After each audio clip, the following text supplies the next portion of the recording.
the environment and in particular climate change is an increasingly important issue worldwide, but particularly to the overseas territories, many of which are low-lying and therefore significantly impacted by climate change and the rise in sea levels. But also more broadly, the UK overseas territories represent 90% of the UK's biodiversity. And we have a whole lot of endangered and very unique species. And so it's very important to the territories themselves, not just for the UK's purposes, for us to protect. A workshop for JMC on environment issues is something that I think and the members of UKOTA think is very important. And so as president of UKOTA, I was delighted to be able to host this very first workshop of this nature at a JMC.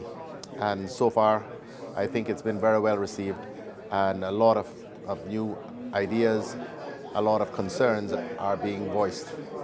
I was particularly pleased today to be able to announce that the Cayman Islands has declared another 634 acres as protected land in the Cayman Islands, which is the same as national parks in most other places.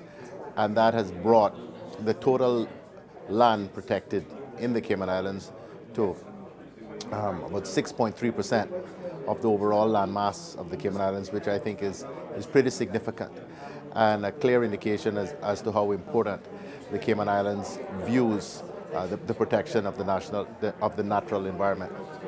The National Trust relies on or requires funding. We're an NGO, and there's so much to be done that we need to be able to access funding. And with Brexit happening, it's a real critical time for many, I think, in the overseas territory, because we sort of potentially fall in between the gap. There's an amazing array of people here today from all different backgrounds, NGOs, ministries, foundations. So I'm hoping to hopefully, meet with people from different foundations that I wasn't aware of before. The Element Fund, I believe, is here. That was a new one to me. But also just to network with other people who are facing similar challenges. It's great to be here to network with our own ministers and promote our causes.